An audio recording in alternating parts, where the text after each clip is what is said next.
Guillermo Borgman, quien nos va a hablar de un tema muy interesante para todos nosotros y a la vez a veces no tocado lo suficiente, como es el tema de trasplante cardíaco en la Argentina, y seguramente Guillermo va a hablar del trasplante en otras partes del mundo.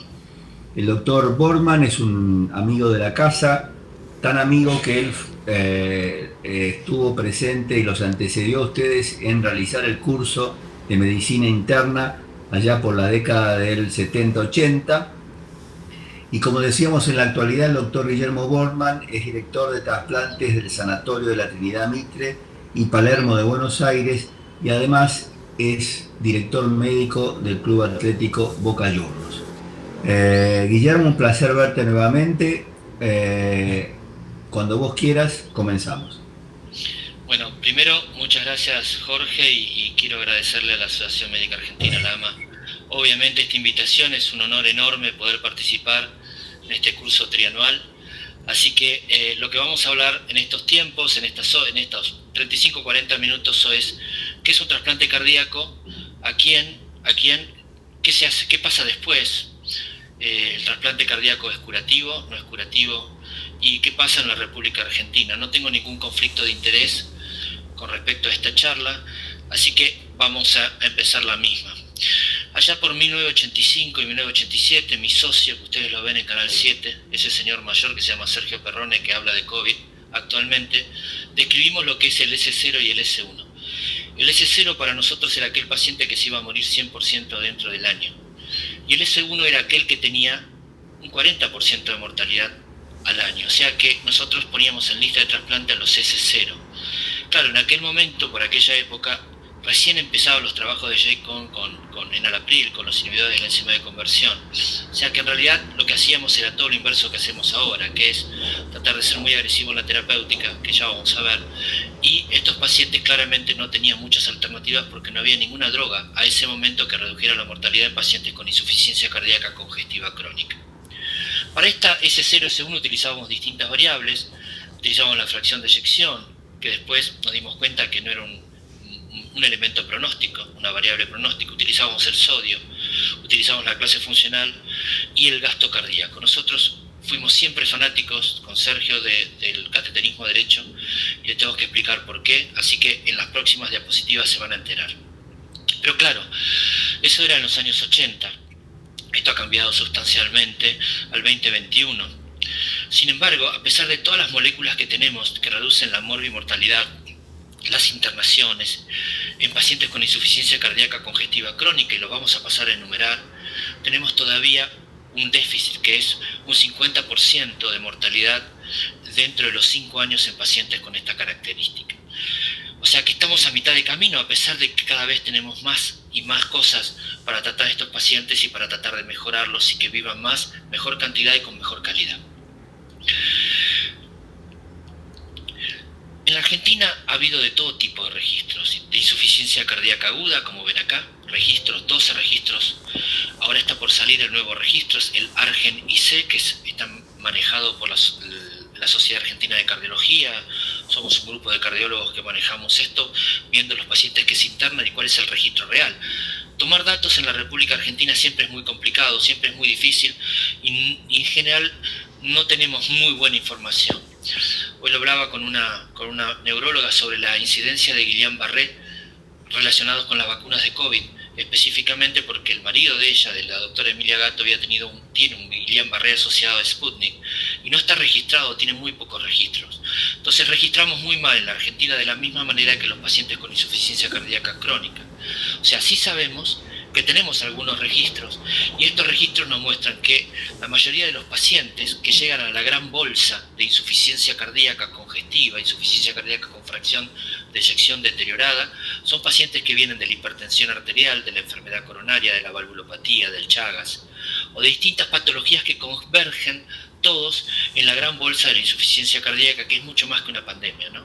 Que es una situación que nos viene avasallando hace ya decenas y decenas de años y estamos trabajando bien, pero como dije al principio, estamos a mitad de camino.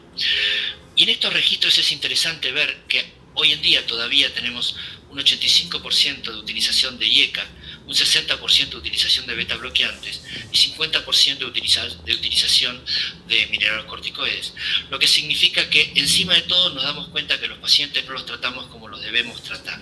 Si analizamos esta diapositiva, vamos a hacer algo muy parecido, que es esta diapositiva, que explica la fisiopatología, que no la voy a explicar porque todos ustedes son residentes, todos ustedes son médicos ya avesados y que conocen perfectamente bien de la temática, pero sí quiero mostrarles este pedacito.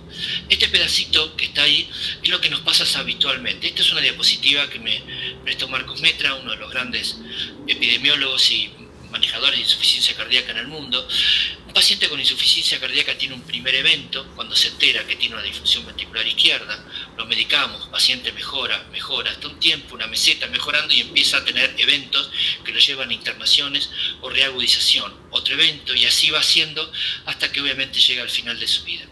Nosotros tenemos que acá, en este camino, cuando vemos que el paciente está con insuficiencia cardíaca avanzada, cuando el paciente tiene toda la medicación y a pesar de ello el paciente sigue congestivo o sigue con insuficiencia cardíaca, debemos pensar de acuerdo a ciertas características que vamos a ver más adelante, cuándo poner a este paciente en lista para trasplante, qué posibilidades tiene, cómo se va a trasplantar, dónde y cómo va a ser el futuro de ese paciente.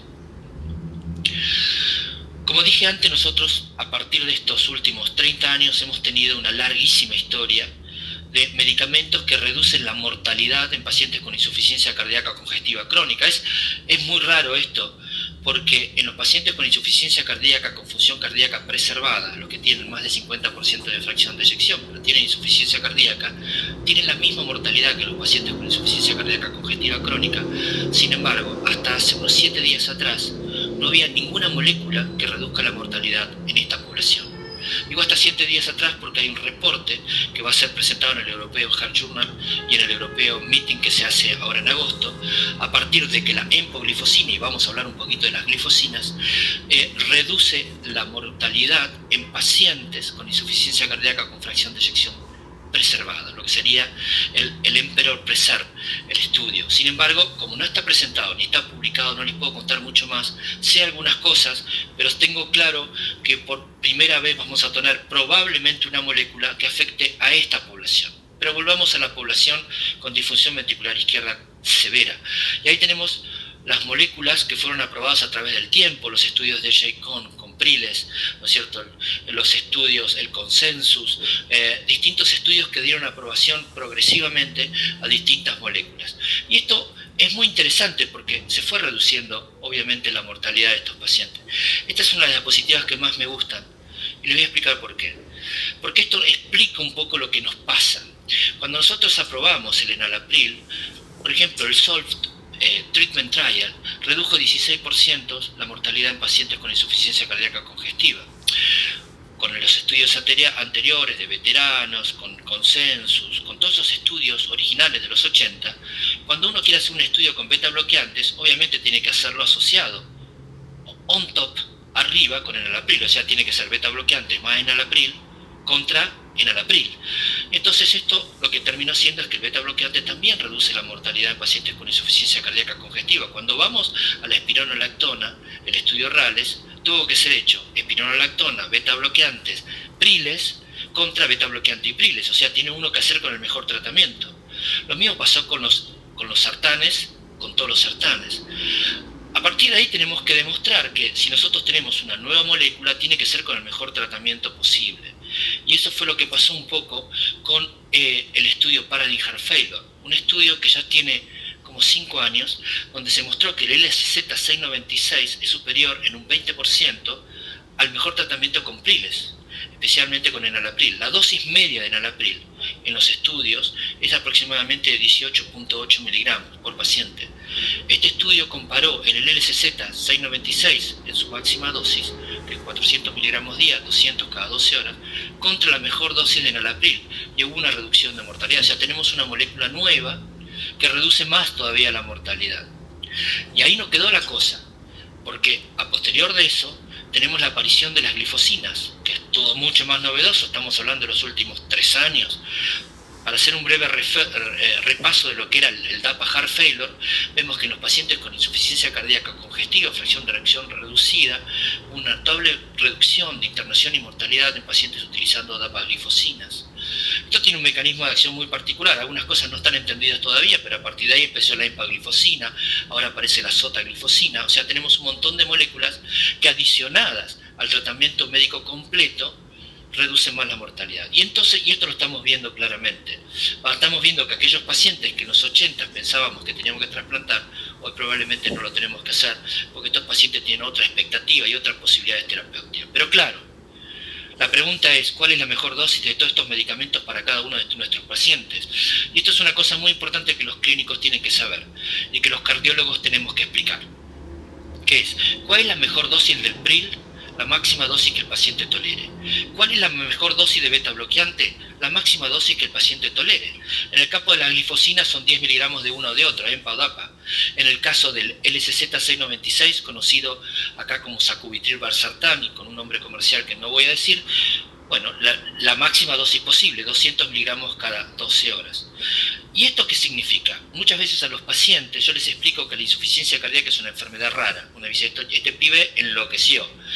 Es una enfermedad rara por el concepto. Cuando uno va al oncólogo y le dice que tiene que utilizar un quimioterápico, seguramente le va a decir, se va a salir de la consulta diciendo estoy peor, estoy reactivado, me va a ir peor.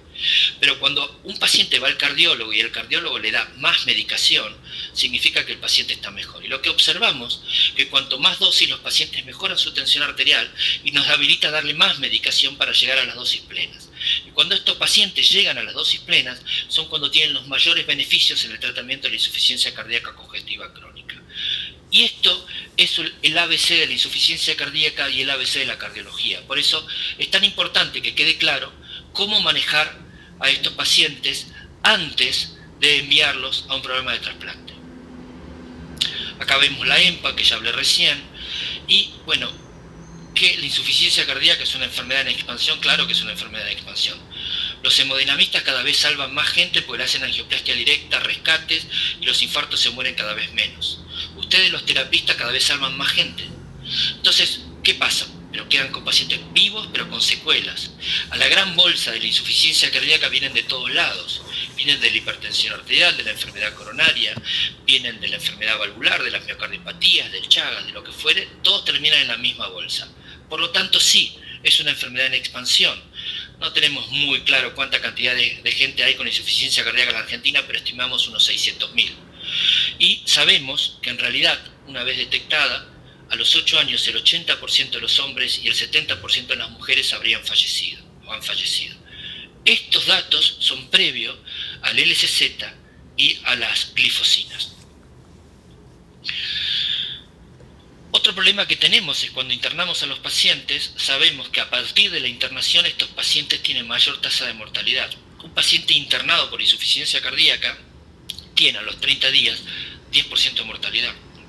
Y eso se debe a porque el paciente está por un lado inflamado, porque está muy activado desde el punto de vista neurohormonal, y todo este tipo de situación genera que pacientes tienen mucho mayor mortalidad. Internar a un paciente es un subrogante de mortalidad, es un subrogante pronóstico de mortalidad. Y esto no es un tema menor a tener en cuenta, porque una vez más, estos pacientes internados son los que hay que trabajar mucho más. Pero volvamos al tema de lo que nos trae hoy esta charla. Entonces, si tenemos un paciente al cual lo medicamos a fondo, está completamente medicado, no tengo más, el paciente está con 90 de sistólica, y esto no es un tema menor para no saber. Un paciente con 120 de sistólica para mí es un paciente hipertenso. Dice, una vez más, este pibe está mal, porque lo que dice el joint de hipertensión arterial no es esto, es cierto. Pero estos pacientes tienen un ventrículo severo, y si tienen 120 de tensión arterial, les está yendo mal. Estos pacientes hay que llevarlos a 90, 100 de tensión arterial. Hay que llevarlo a la presión arterial más baja que el paciente tolere y que esté bien. Entonces, si viene un paciente y te dice, doctor, tengo 80-40 de presión arterial, ¿está bien? Y mi respuesta es, ¿cómo te sentís? ¿Te mareaste? No, me siento normal. Bueno, 80 es una bendición de Dios, entonces. Esto es lo que hay que tener en concepto. Hay que tener a los pacientes bien vasodilatados y con la presión arterial lo más baja posible. Pero si el paciente, con toda la medicación completa, ajustado por diuréticos, optimizado el tratamiento médico, sigue con insuficiencia cardíaca, sigue refractario, ese paciente es un paciente potencialmente candidato para trasplante cardíaco. Por supuesto que si el paciente está en shock cardiogénico, está en la unidad coronaria, no responde a nada también, obviamente. Pero estamos hablando en general del paciente crónico que viene a las consultas reiteradas veces. En esta guía que habla del examen de ejercicio cardiopulmonar, nosotros no lo tenemos en cuenta, porque esto fue previo, independientemente a lo que pasaba con estas glifosinas y con esto LSZ696. Por lo tanto, para nosotros lo más importante es esta definición. Paciente con insuficiencia cardíaca, clase funcional 3-4, a pesar de tratamiento médico óptimo y ajustado, que continúa y no es posible ninguna alternativa médico-quirúrgico, llámese cirugía cardiovascular, llámese angioplastia, llámese abrir lo que sea, ese paciente potencialmente es un paciente candidato a trasplante cardíaco. Por supuesto que tenemos que ver cuáles son las contraindicaciones. Y esto es un tema muy importante para tener en cuenta, porque una cosa es que el paciente tenga indicación y otra cosa es que tenga contraindicación. Y tenemos que analizar las consecuencias de lo que uno habla. Otras indicaciones son aquellos pacientes que tienen enfermedades congénitas o cardiopatías congénitas no quirúrgicas en fase terminal, es un potencial. O pacientes con arritmias malignas, a pesar de los desfibriladores, marcapasos antitaquicardias viejos, los CDI nuevos, los resincronizadores, unidad coronaria, antiarrítmico, el paciente sigue con episodios de tormentas eléctricas, potencialmente otro candidato. Por supuesto, estos pacientes necesitan ser evaluados. Y la evaluación es sumamente importante porque en la evaluación nosotros no solamente evaluamos el motor, porque el motor ya sabemos que está recontraaveriado. Lo que tenemos que buscar es el chasis.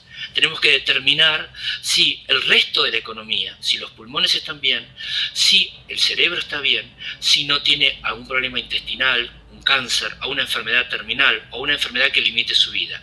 Tenemos que trasplantar personas con el motor averiado y la carrocería sana. Y esto es fundamental. Yo no espero trasplantar gente sana, pero sí no un paciente con insuficiencia renal terminal o hepática terminal, porque en tal caso tengo que hacer un cardiorrenal o un cardiohepático. Por eso es muy importante la evaluación general de la economía del paciente. En esa evaluación nosotros evaluamos las contraindicaciones. Que el paciente tenga una malignidad, obviamente,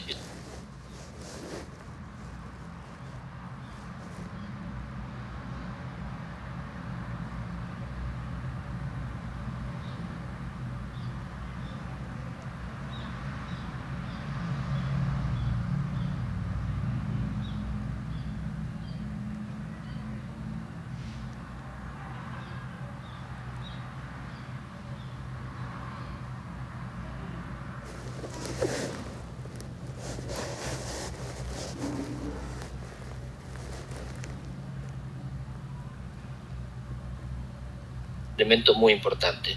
Que el paciente tenga muchos años, nosotros tratamos de poner un límite de 65 años, pero obviamente si tenemos un paciente que está perfecto, que tiene 68, 70, que está impresionante, que está lúcido, que está bien, obviamente pensamos y en tal caso utilizamos donantes que en el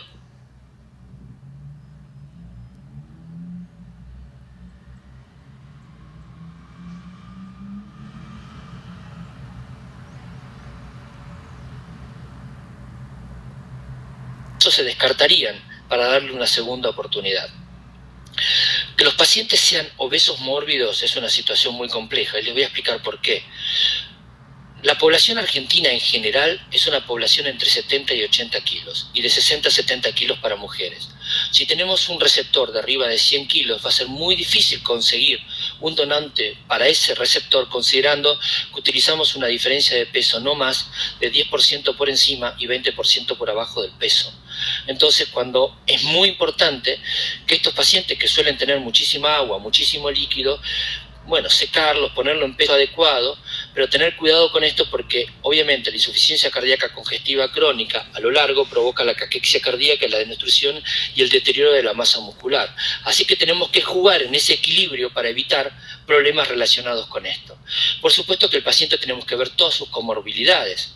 No trasplantamos gente sana, entonces es muy probable que sea diabético, que tenga disfunción renal, que tenga un síndrome cardiorrenal, es probable que tenga otro tipo de patologías dando vuelta y por eso evaluamos todo.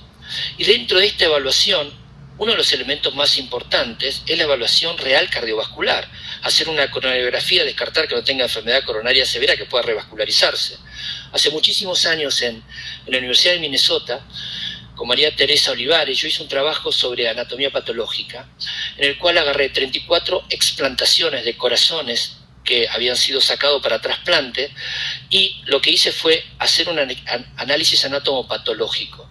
Y lo que observamos es que el 35% de esos corazones explantados en pacientes ya vivos, y ya estaban bien, con corazón nuevo, tenían enfermedad coronaria muy severa que probablemente hubiera sido mejorada con alguna de las técnicas que todos conocemos de revascularización. Por supuesto, esto es un trabajo de 1987. Hoy jamás se nos ocurriría a nosotros, estos pacientes, plantearlo para trasplante. Estos pacientes deberían ser solucionados por los métodos habituales de revascularización. Por eso tenemos que, aquello de que no pasible de ninguna otra alternativa médico-quirúrgica. Por supuesto que el paciente no tiene que tener un cáncer, por lo menos un cáncer que limite su vida. Por supuesto que el paciente no tenga que tener una infección activa. Y dentro de esto está el HIV. Hoy el HIV para nosotros es un problema. ¿Podría trasplantarse? Algún paciente podría, pero en general tratamos de no hacerlo. Y si bien la hepatitis C, la hepatitis B es una contraindicación relativa, muchas veces tenemos donantes con hepatitis B, con hepatitis C, así que inicialmente nosotros los trasplantamos a estos pacientes, lo mismo que los pacientes chagásicos, por supuesto que los trasplantamos y hacemos una alerta de monitoreo posterior de esta situación. Entonces ya tenemos las indicaciones, ya tenemos las exclusiones, las contraindicaciones, y acá viene un punto que me parece muy importante, sobre todo porque ustedes son clínicos. Cuando ustedes tienen un paciente que creen que es un paciente para evaluar para trasplante porque sospechan de que el paciente no tiene ninguna alternativa, siempre es bueno derivarlo a un centro de trasplante con este mensaje: vamos a derivarte a un centro para que te evalúen, para ver qué alternativas terapéuticas pueden haber, porque nosotros ya no tenemos más. Digo esto porque me ha pasado que envían pacientes con indicación para trasplante y cuando lo evaluamos nos encontramos que el paciente tiene un cáncer pulmonar. Entonces le estamos diciendo: usted tiene indicación de trasplante, pero no tiene contraindicación absoluta para trasplante, razón por la cual lo único que le queda es esperar su muerte. Entonces hay que tener mucho cuidado cuando uno deriva a un paciente de estas características en relativizar absolutamente todo. Y yo mencioné un punto que es crucial, que lo dejo para este punto de evaluación pretrasplante, porque ustedes imagínense que se harán endoscopías, ecografías, todos los especialistas, el examen urológico próstata para el hombre, ginecológico para la mujer, todo, 100% todo, hacemos de arriba abajo, lo pasamos por la fábrica de chorizo y hacemos 100% todo para evaluar que tengamos. Por supuesto la serología, con qué está vacunado, con qué no, y lo que no, lo vacunamos, hacemos absolutamente todo eso. Pero también hacemos algo que es muy importante, que es el cateterismo derecho. El cateterismo derecho tiene que estar hecho, muy bien hecho. ¿Por qué? Porque no existe paciente con insuficiencia cardíaca congestiva crónica que no tenga hipertensión pulmonar del grupo 2. Y esto es muy importante porque cuando nosotros trasplantamos, ponemos un corazón nuevo, el corazón no tiene memoria, no tiene alma, no tiene amor, no tiene nada, es un cacho de músculo que cambia de tórax y se encuentra adelante presiones pulmonares extremadamente elevadas. Y el paciente hace un cor pulmonar agudo. El ventrículo se dilata y falla, que es la principal causa de falla post-trasplante inmediato, la disfunción ventricular derecha. Por eso la evaluación de las resistencias pulmonares, de las unidades BUD, del gasto cardíaco y hacer pruebas, test previo al trasplante en el receptor, con vasodilatadores, con isoproterenol, utilizar milrinone, utilizar oxígeno, buscar la mejor presión capilar del receptor y aparte buscar cuál es la menor presión, la menor resistencia vascular pulmonar que tiene. Porque cuando el paciente supera las 4 unidades BUD, lo que serían las 320 DINAs, estamos hablando de un potencial disfunción ventricular derecha y tener mucho cuidado. Nosotros cuando superamos las 6 unidades BUD, muchas veces, si no las podemos bajar, a veces ya no pensamos en trasplante cardíaco, pensamos en un bloque cardiopulmonar.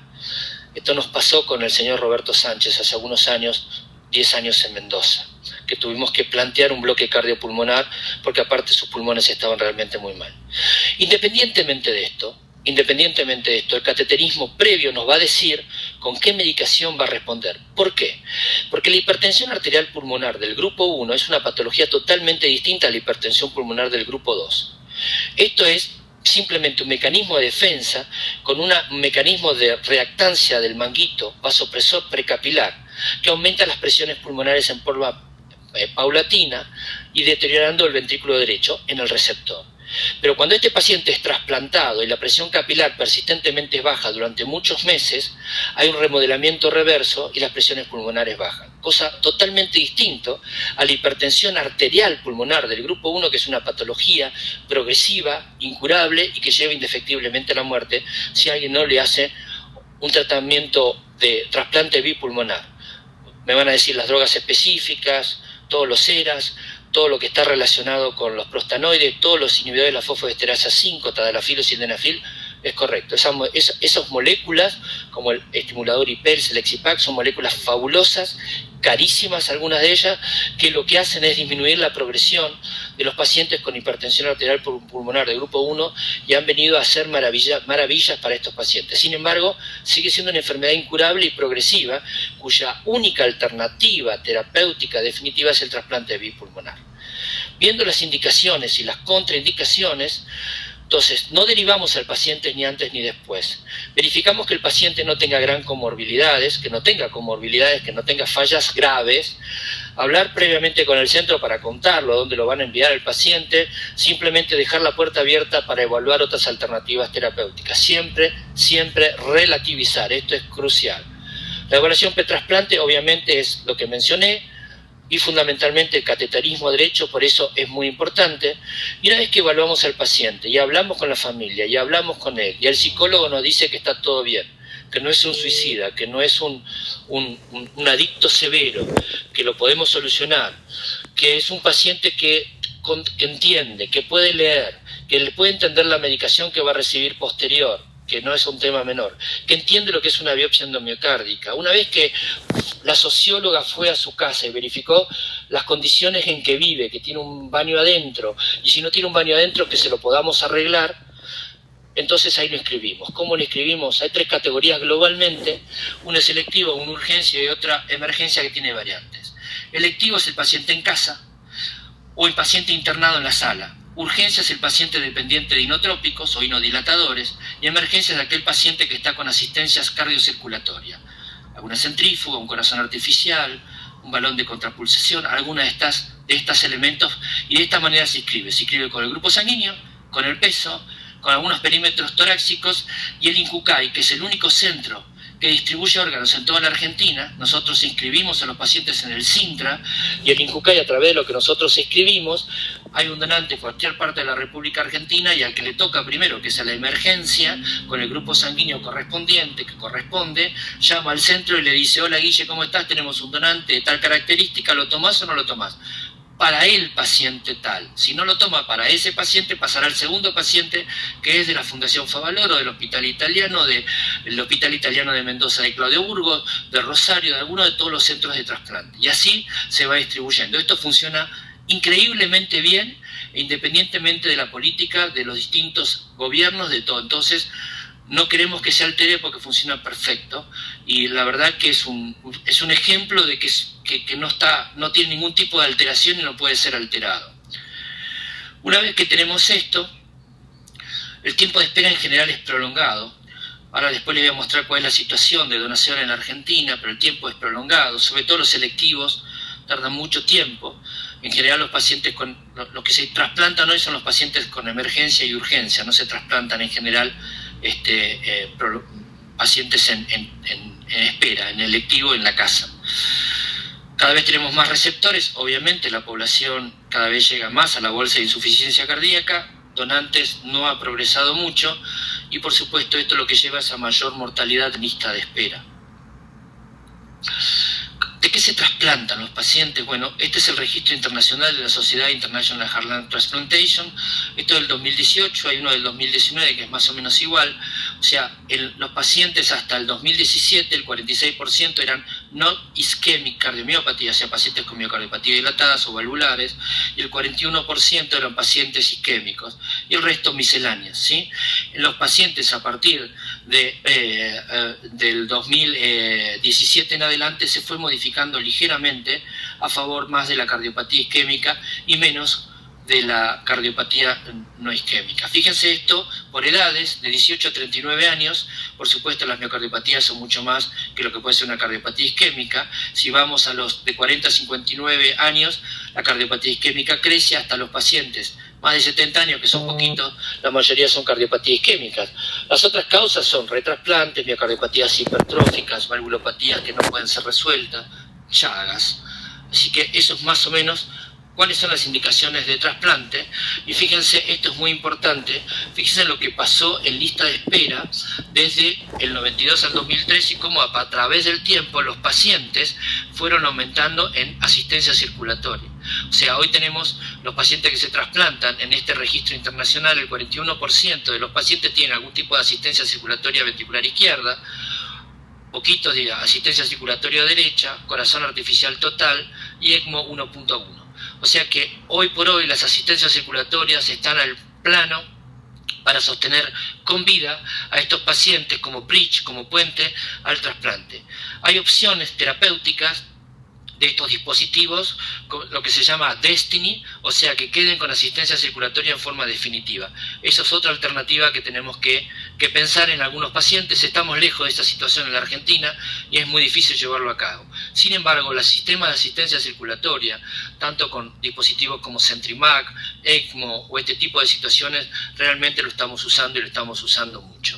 Fíjense, a nivel mundial, ¿no es cierto?, lo que es, cómo fue creciendo la utilización de sistemas de asistencia circulatoria mecánica como puente al trasplante. Y en esta diapositiva vamos a ver cuál es la sobrevida de trasplante real en el mundo. Si ustedes ven acá, las distintas épocas, fíjense que a medida que fue pasando el tiempo, esto es del 2009 al 2016, obviamente la sobrevida es un poco mejor. Acá estamos hablando a 7 años, en este registro ya del 2009 al 2016, casi un 70% de sobrevida a 7 años de los pacientes trasplantados. Uno dice, bueno, yo esperaba tener un poquito mejor si empezamos así en los años anteriores. Lo que pasa es que, claro, nos animamos a tener receptores más complicados, revascularizados, reoperados, o sea, a la bolsa de la cirugía llegan pacientes mucho más complejos porque tenemos mucho más armas y también utilizamos donantes de todo tipo. Antes éramos mucho más exquisitos, ahora no somos tan exquisitos y trasplantamos con el donante que venga. Y este es mi registro después de 26 años de estar trasplantando en la República Argentina. Yo volví a la Argentina en 1993 después de estar trabajando en Stanford, en Palo Alto, en Minneapolis, al oeste de Texas y en Pittsburgh, con una gran cantidad de médicos trasplantólogos, hoy jefes de servicio, que trabajábamos con Thomas Tarser, con Bertie Griffith en Pittsburgh. Estos son los 674 trasplantes que hice en la Argentina, algunos con Sergio, muchos en Formosa, muchos en Mendoza y muchos en mis centros de Buenos Aires, el Instituto de Cardiología del Hospital Español hasta el 2000 y en el Sanatorio Mitre posterior. Sigamos con esto. Y ustedes ven la tasa de sobrevida, nosotros tenemos, acá estamos a 60%, aproximadamente entre 8 y 9 años, más o menos como el registro internacional. Lo que tienen que saber es que trasplantar a un paciente es cambiar una enfermedad por otra, claramente. Una enfermedad llevable, que pueden trabajar, que pueden tener esposa, que pueden tener hijos, que pueden hacer una vida normal, pero estos pacientes reciben un montón de drogas inmunosupresoras, esteroides, anti-CD25 en el peritrasplante, el basileximab, que todo el mundo conoce, los inhibidores o antagonistas calcineurínicos, ciclosporina, tacrolimus, llamado FK506, el Certican, obviamente, tenemos el everolimus, el sirolimus, que estas moléculas son utilizadas en los STEM también como drogas antiproliferativos, el ácido micofenólico, mofetil micofenolato, que utilizamos tanto, que se utilizan tanto en las enfermedades autoinmunes, la azatoprina, la vieja querida azatoprina, todavía la usamos, sobre todo en pacientes chagásicos, porque el mofetil micofenolático o el ácido micofenólico lo que hacen es aumentar la parasitemia, por lo tanto en esos pacientes utilizamos como antiproliferativos a la citoprina, a la azatoprima, y por supuesto los anticuerpos monoclonales y policlonales, que nosotros lo usamos muy poco, lo usamos mucho más en trasplante renal que lo que es en trasplante cardíaco. Todas estas moléculas tienen recontra efectos colaterales. Todas estas moléculas son venenos que nosotros le damos a estos pacientes para que sobrevivan y para que el corazón no sea rechazado. Nosotros el rechazo no le tenemos miedo, obviamente en esta época le tenemos más miedo a las infecciones, en ese balance de inmunosupresión e infección como si fuera un síndrome de inmunodeficiencia adquirido pero por drogas, ¿no es cierto? Esto es un tema o sea que nosotros pudimos subir y bajar. Los antagonistas, los calcineurínicos, ciclosporino y tacrolimus son claramente oncogénicos y la incidencia de 3 por 100 pacientes años, o sea que a 10 años el 30% de los pacientes trasplantados con estas moléculas obviamente van a desarrollar algún tipo de cáncer. ¿Y qué tipo de cáncer? En general son cáncer de piel, pueden hacer linfoma de Burkitt, ya que son SIDA, ¿no es cierto? Hacen síndrome de inmunodeficiencia adquirida, entonces se presentan muchos este tipo de linfomas o linfomas muy particulares, muchos cáncer de piel, o sea que la pesquisa del cáncer tiene que ser sumamente óptima todos los años. Estos pacientes tienen falla renal porque estas moléculas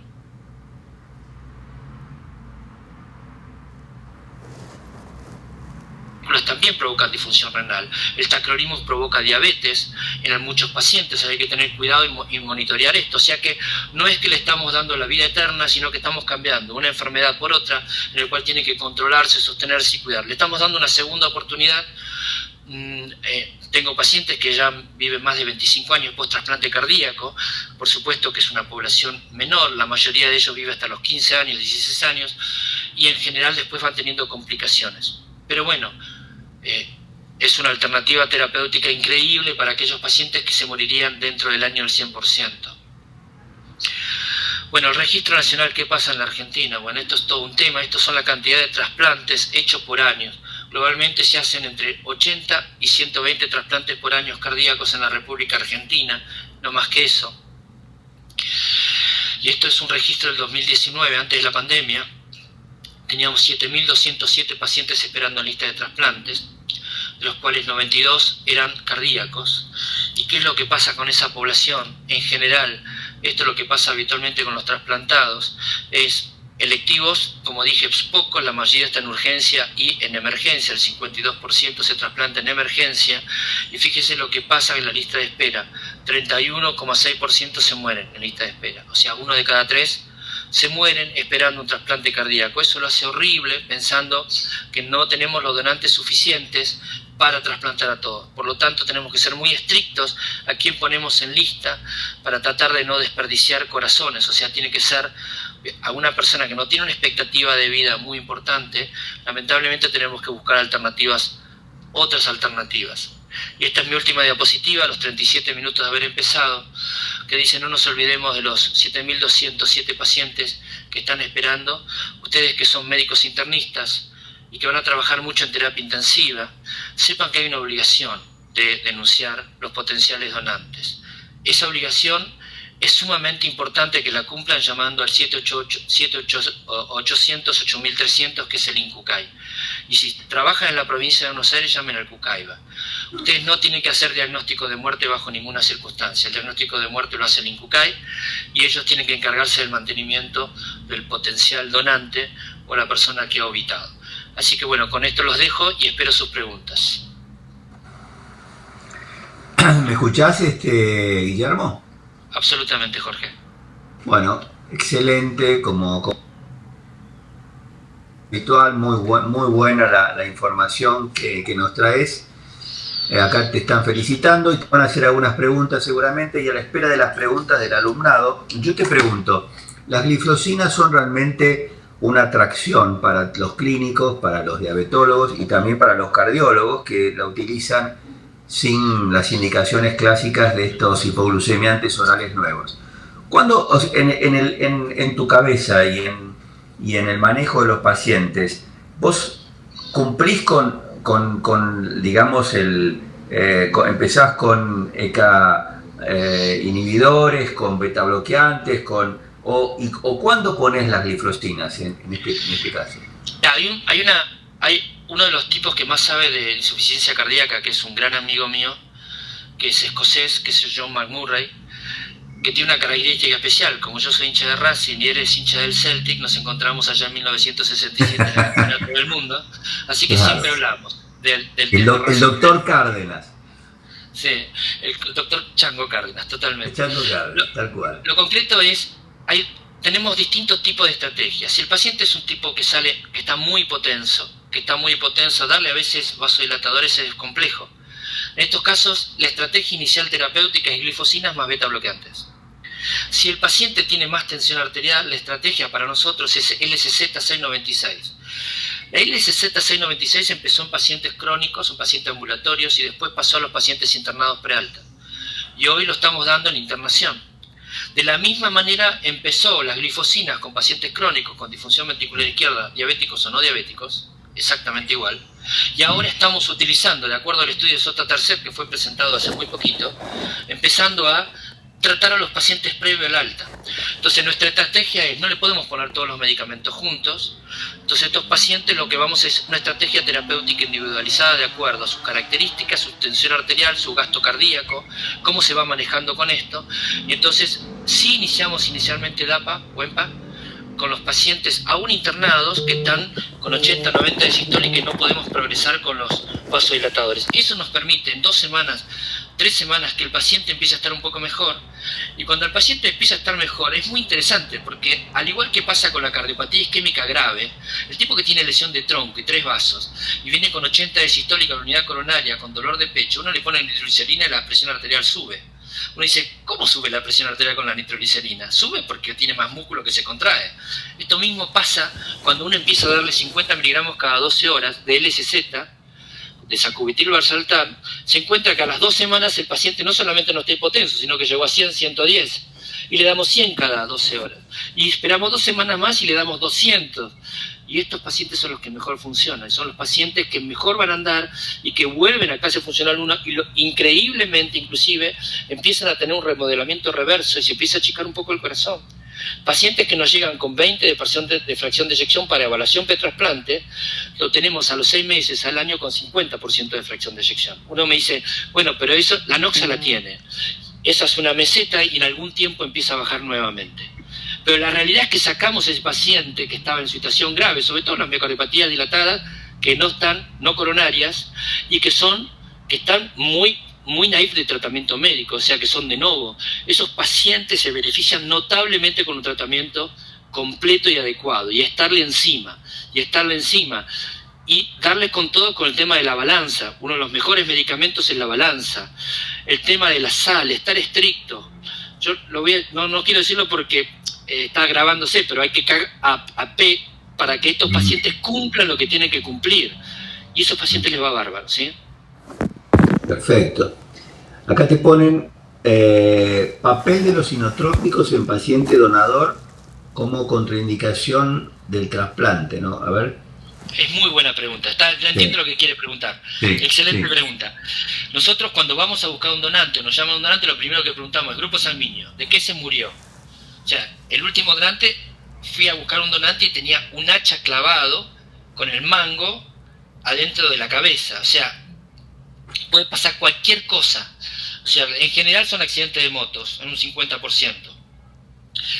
Y ese donante no tiene cerebro, tiene muerte encefálica, por lo tanto no tiene hipotálamo, por lo tanto no tiene hipófisis, por lo tanto no tiene hormona antidiurética, por lo tanto no tiene control de temperatura, por lo tanto no controla la respiración.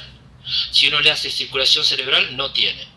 Entonces, lo que habilita eso es que tenemos que mantenerlo con mantas térmicas, se vasodilatan, y si no hacemos todo esto, el donante se pierde porque el corazón te termina parando, porque hay que recordar que para que sea donante el corazón tiene que estar batiendo, y tiene que estar en una terapia intensiva, no en una morgue. Entonces tenemos que mantenerlo artificialmente. Y una de las formas, lo que dice el doctor, es con inotrópicos. Y muchas veces cuando superás las 10 gamas de dopas, te consumís todos los ATP de alta energía, te consumís todos los fosfatos de alta energía, y estos pacientes, estos donantes, terminan teniendo después, cuando vos lo trasplantás o lo usás igual, tenés un stand heart, un corazón muy atontado, que tenés que asistirlo. Entonces el corazón está bien, porque hace horas, estaba antes de la moto, estaba perfectamente sano, porque es un tipo de 25 años. Pero claro, sin control de temperatura, con las ondas de Oslo con menos de 35 grados de temperatura, con todo esto se deteriora muy rápidamente. Por eso es tan importante la denuncia del INCUCAI rápidamente para que ellos lo mantengan, ¿sí? Para que ellos lo mantengan. Perfecto. Acá te preguntan, en la ciudad de Buenos Aires, ¿cuál es el hospital que realiza más trasplantes? ¿Realiza trasplantes? Sí, se realizan trasplantes. Creo que hoy en la ciudad de Buenos Aires tenemos muchos centros que hacen trasplantes. De hecho, la fundación, yo mencioné el Hospital Italiano, nosotros el Sanatorio Mitre, ahora el Sanatorio Trinidad Palermo. Son varios. Yo te Los preguntaba centros sí. No, municipal, públicos. públicos, sí. ¿Tenés idea Públicos, si hay sí. Públicos es, en la ciudad de Buenos Aires, el único que en está la habilitado para querida? hacer trasplante es el Hospital Argerich. Claro, sí, sí, perfecto, sí. Eh, a ver qué te dicen acá. ¿Qué complicaciones tenés con las glifosinas? A ver, tu experiencia con ello. No he tenido ningún... Mira, nosotros hoy tenemos el 50% de la población tratada con glifosinas. En general utilizamos más DAPA porque nos da más muestras, pero no hemos tenido pacientes con hipoglucemias o efectos colaterales asociados. No, definitivamente no. Me parece que es una molécula extremadamente noble, ¿sí? Yo te voy a hacer, además de las preguntas que te están haciendo los alumnos, ustedes deben tener un seguimiento digamos, muy cercano de los pacientes trasplantados. Yo he tenido a mi consuegro que estuvo 19 años con el trasplante, sobrevivió a un trasplante del Hospital Español hecho por ustedes, por tu grupo y por vos, y anduvo fantásticamente bien. Era un fanático, hacía todas las maratones que hacían después por el trasplante y qué sé yo. Mi pregunta es, en los pacientes, digamos, en los pacientes trasplantados, ¿han tenido mucha incidencia de COVID y tienen, digamos, de alguna manera algún seguimiento de estos pacientes o lo saben? Mira, sí, estamos siguiendo a todos. La mortalidad de los pacientes inmunosuprimidos es el doble que la población general, de acuerdo a la edad. Si estamos hablando que el paciente tiene 70 años o más y la mortalidad del COVID es 14%, de acuerdo a los registros internacionales, bueno, se multiplica 28. Lo mismo pasa, al principio nosotros pensábamos que los pacientes con hipertensión arterial pulmonar estaban protegidos porque tenían disfunción endotelial y disfunción de todo el sistema vascular. Entonces no había receptores SECA para recibir al coronavirus. Pero nos enteramos que, claro, lo que pasaba era que los pacientes con hipertensión arterial pulmonar no salían de su casa. Entonces, pero no salían en ninguna parte del mundo. Cuando empezaron a salir, de acuerdo a las ondanadas, también la mortalidad es el doble, sí, absolutamente el doble. A ver, vamos a una pregunta de acá.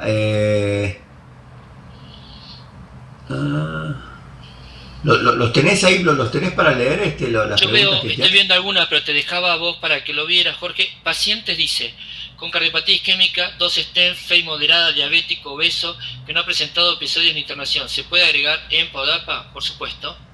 En la población que está incluido en el DAPA Heart Failure o EMPA, los pacientes que tienen disfunción ventricular izquierda, con cardiopatía isquémica o no cardiopatía isquémica, se le puede agregar perfectamente. Diabético o no diabético, sí.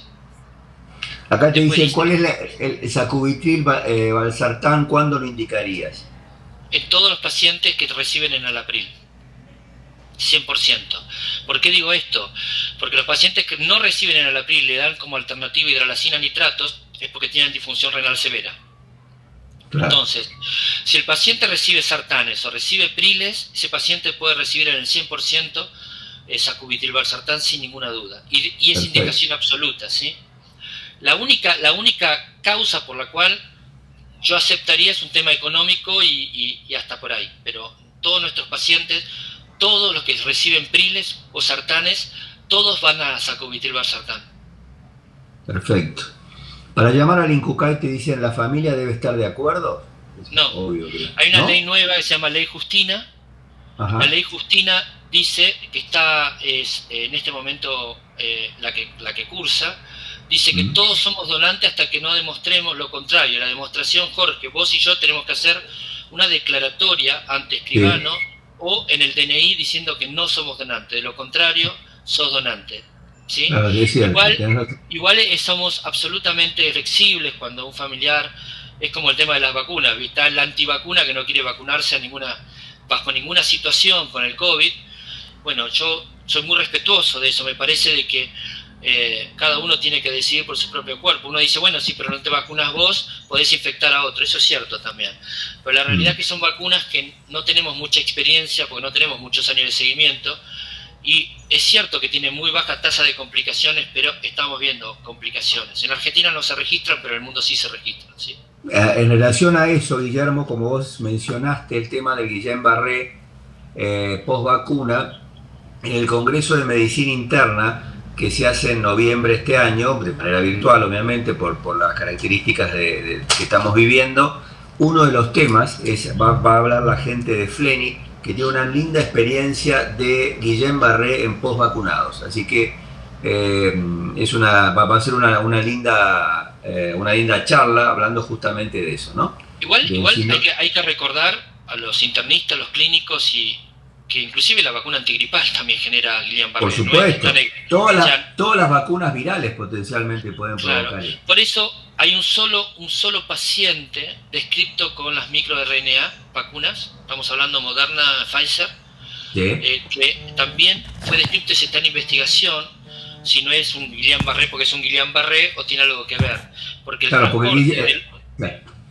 porque el Guillain-Barré tiene una incidencia per se, independientemente de que estés vacunado o no vacunado, ¿no es cierto? No, por supuesto.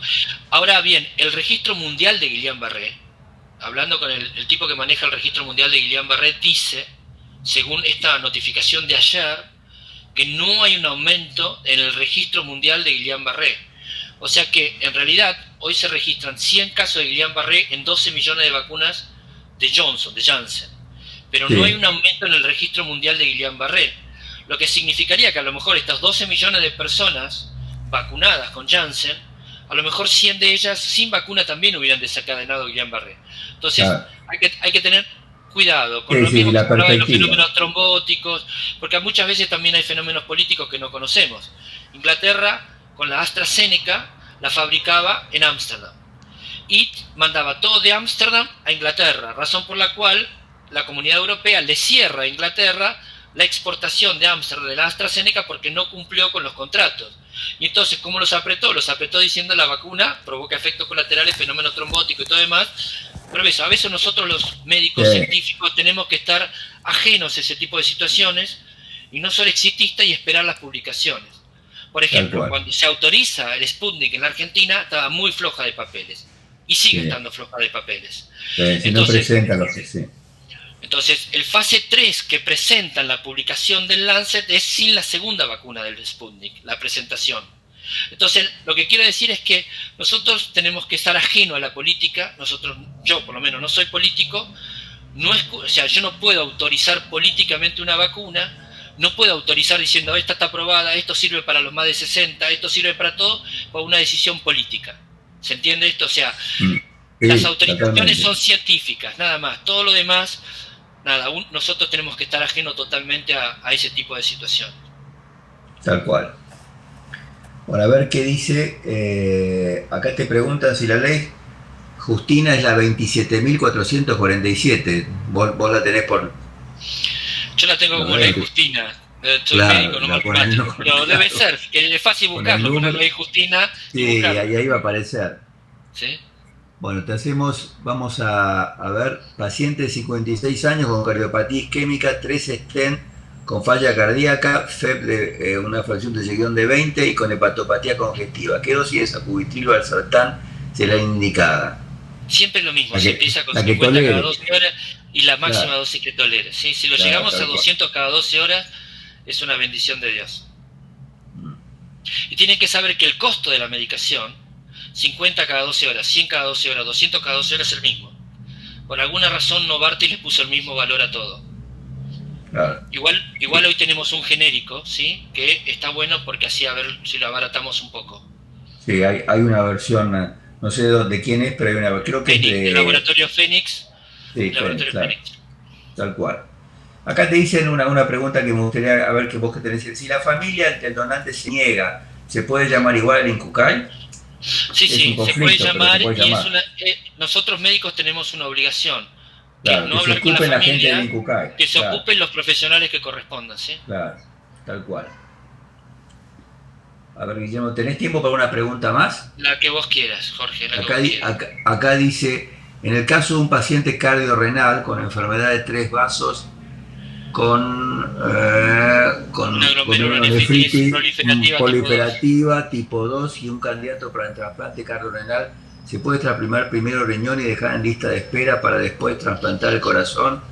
Bueno, a ver, es un caso bastante complicado. No, lo que hacemos es bastante fácil. Lo que hacemos es trasplantamos el corazón, lo ponemos, el paciente seguramente está en diálisis, está en eso, lo dejamos y con el mismo donante esperamos unas horas más. Cuando el paciente está estable, lo metemos en quirófano, le trasplantamos un riñón y chao.